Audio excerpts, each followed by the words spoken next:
తొలిసారి నిన్ను చూసి ప్రేమించిన ఏంటమ్మా సాంగ్స్ పాడుతున్నావు అనుకుంటున్నారండి? లేదండి.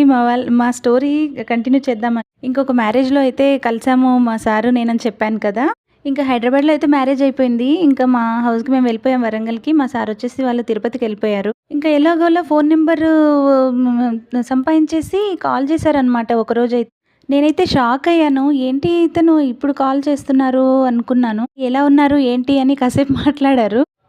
ఇంక అక్కడి నుంచైతే రాళ్ళల్లో ఇసకల్లో రాసాము ఇద్దరి పేర్లు స్టార్ట్ అయిందండి ఇంకా కాల్స్‌లోనే. ఓకే అండి. స్టోరీ తర్వాత చెప్తాను.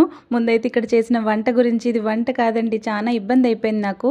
యూట్యూబ్ చూస్తుంటే నాకు బీట్రూట్ రైస్ కనిపించింది. అట్లే చేద్దామని చెప్పేసి ఇంకా కొబ్బరి పాలు, తురుమైతే రెడీ చేసి ప్రిపేర్ చేసి పెట్టుకున్నాను. షూట్ అక్కడి వరకు కంప్లీట్ చేశాను. సడెన్‌గా ఇంక కరెంట్ పోయింది. రైస్ నానబెట్టి పెట్టేశాను. బాబుకేమో స్కూల్ టైమ్ అయితుంది. ఇంక హాఫ్ డే వాళ్ళొచ్చేస్తారు. ఏం చేయాలి అర్థం కాల. కరెంట్ చాలా సేపు వెళ్ళింది. ఇంకా రాలేదు. సరే ఇంక ఇలా కాదని చెప్పేసి నానబెట్టుకున్న రైస్ అయితే ఇంకా పక్కన వేరే గిన్నెలో అయితే కొన్ని తీసి వండడం స్టార్ట్ చేశాను. సడెన్‌గా కరెంట్ వచ్చింది.